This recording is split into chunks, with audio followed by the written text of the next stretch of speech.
Hey, it's PH here. Last time I responded to some videos the New York Times released about race. They were videos that I was made to watch for school, and videos that I highly disagree with.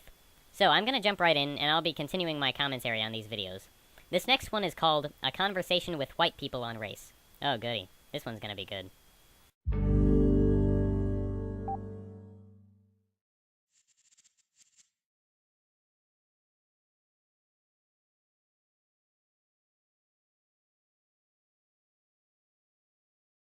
It's very uncomfortable to talk about race. It's not something. It's not something I do. I am feeling apprehensive because I think there's a lot of reasons why I feel like I should be able to talk about race. Now, I agree in some sense that race is a very taboo subject among some people, especially liberals. In my experience, those that I would call regressive left, like those who I go to school with, would definitely want to have what they would call an honest conversation about race. But what they really want isn't as much that, but more like a lecture from black people about how white people are bad. I'm up for talking about race, but I don't feel very comfortable talking about it when as soon as I speak my mind, I'm accused of being racist. I don't want to say anything, you know, that would offend anyone. I'm not sure if this guy realizes how ridiculous it is that people get offended so easily, or if he's just so mindlessly compliant. Obviously, he realizes he might offend some people, but I can't tell if he realizes that it's bullshit, or if he just thinks, oh yeah, well I shouldn't say anything if it offends a single person, even if it's the truth. It's a very touchy subject. It's still difficult, even if you feel like you're on the right side of it, to have a dialogue about it. Especially for white people, because we don't want to see if the racism that we may be holding on to. Now, I understand that finding out you're a racist may seem scary, but of course, I dismiss 95% of what millennials are calling racist today as just being a normal person in society. But if I actually learned that I held racist values, actually racist values, as scary as that might be, I would want to know that.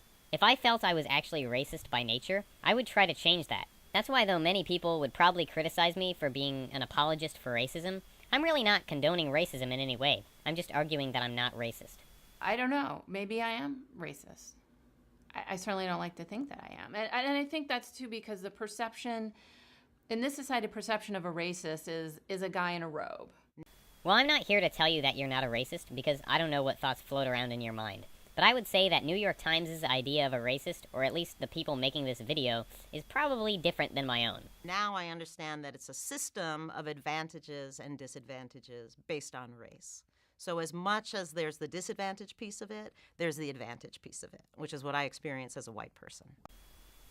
When people talk about white privilege, I have to say, it really bugs me. Now, I wouldn't say that I altogether do not believe in white privilege, but people talk about it like it's a proven fact of science that white people are just privileged. Thing is, I hear the word privileged so many fucking times a day, I don't think the users of the word really know what privileges they're talking about. There is racism in the world, yes, and there will always be, because there's gonna be all sorts of shit.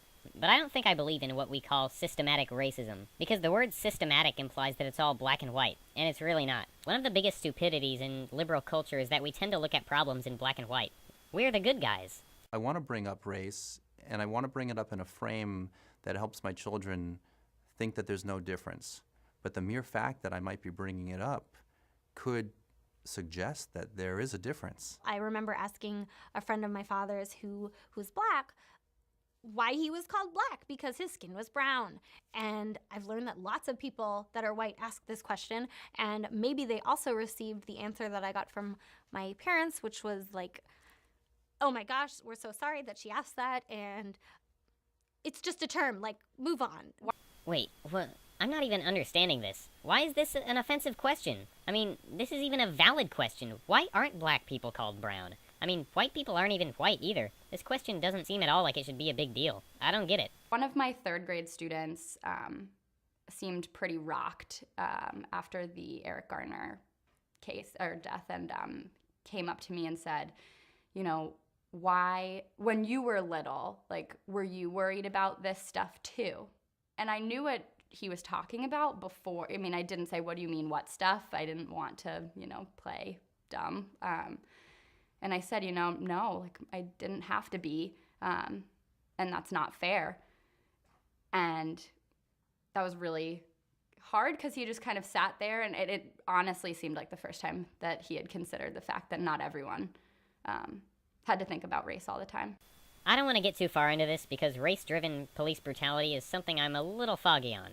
I do think it's overhyped, definitely, but it does obviously seem like it's still an issue.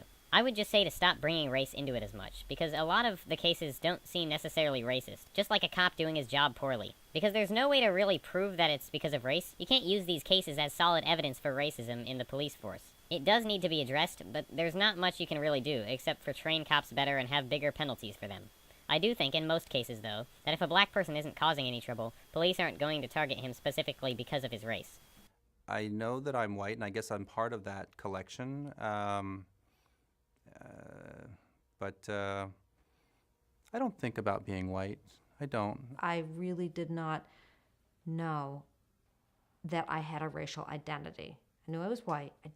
I had no idea what that meant, how that had shaped my outlook on life, how that had shaped my sense of optimism, sense of belonging, sense of safety, sense of feeling entitled to go help children that I thought were a part of a community that couldn't figure out how to help themselves. I don't think that these people should see being white as an identity. I don't think they should see being black as part of an identity. Because, and I've said this before, if you expect people to base their understanding of you off the color of your skin, then it takes away the freedom that people need to be able to fit in however they want. I think that impulse, that kind of colorblindness impulse, comes mostly from white people. Like, I've never heard, I mean, I don't know. I'm sure it comes from all people of all kinds, but I've heard it most from white people who are saying, like, let's do this as a way of getting past this racism thing. And I think in part it comes from a sense of shame and guilt about what racism has done and kind of how racism was built by white people. Okay, racism was not built by white people. There has been racism throughout the world since the beginning of humanity. It's happened among many people in Africa and the Middle East. It's definitely had its time in South America, regardless of so-called white people. And there's a lot of racism today in America, from all sorts of people. It's not exclusively white. If you give an argument with no basis, that argument means nothing. I would say that, just objectively speaking, there's probably more actual racism coming from black people today than there is from white people. Especially considering the videos we watched last time, you know, with the black nationalist. I'd like to see someone on the other side of that spectrum featured on New York Times, and see how people react to that. Now, second of all, I want to talk about colorblindness for a second. This is a subject that is completely ridiculous, and I may just make a whole other video on this topic. As of lately, the idea of not seeing race, you know, basically the definition of not being racist, yeah, well that's now a racist thing. Now I guess it's the worst offense of all to not see someone for the color of their fucking skin. Just a while ago, I got into an argument at school because I said that I don't see race. Now, the other person's argument wasn't that I was lying and that I actually do see race, which would be a crazy, stupid SJW thing to say anyway. That person told me that it was racist of me to not see someone's race as the first thing about them. That is the definition of racism. I don't want to be ashamed of being, and plus I'm a male. It's like every group out there can be pissed off at me because I'm white and a male. And that's a weird kind of burden that some people do feel, and I certainly feel it sometimes from people that I'm privileged, I get stuff that other people don't get. Okay, tell me, sir, what the fuck do you get that other people don't get strictly because you are white? If you're getting free shit because your skin is white, tell me how I can get in on this. I think we're all implicated in a racist system, and I play my part in it as a white person. So I do have individual responsibility and accountability. I mean, I'm part of the system, and I do things that both perpetuate it, and I try to certainly do things that challenge it. Look, I don't think we live in a racist system. Now, you can disagree with me on that, because I don't possess any solid evidence to support that claim, but admit yourself that you don't have any evidence for your own claim. Now, say we do live in a racist system. Why am I, because I'm white and supposedly benefit somehow from that system, why am I responsible for it? Maybe I benefit, but that doesn't mean I played any part in instituting this system. And I can tell you, if it were the other way, I don't think all the black people would just say, I'm black, I'm terrible because it doesn't suck to be me. It's not my fault if I benefit from white privilege, so I'm not going to take responsibility for that. Being white doesn't make me racist. If somebody kills someone and does it in your name, are you telling me that it's your fault because of that? I realize I've never said anything. When I've heard racist jokes, when I've heard racist comments, I've never said anything. I've never spoken up and said, hey, that's racist. Not once. Okay, if you believe that something someone said is, problematic, then why the fuck didn't you say anything? Don't bring your personal shit into a conversation about race. That's on you, alright? In my mind, I'm not involved in any conflict that involves race. I've only been the beneficiary of it. So, to talk about it is I don't think I would sound very wise. Being white means that I have the privilege to think that I'm not affected by racism, or that I don't even have a race, because I have all these other things like a gender and a sexual orientation, and those are pretty neat. So I don't have a race, but I do, and I'm white. Yes, you are indeed white. What an ingenious analysis. You've clearly made a great contribution to society through this revelation. Now, why does it fucking matter? Okay, so if having a race is bad, why are we still at the fucking segregation issue?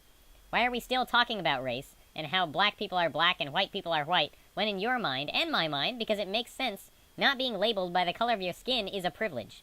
If you believe that, then stop labeling black people by the color of their skin. And bam, equality restored.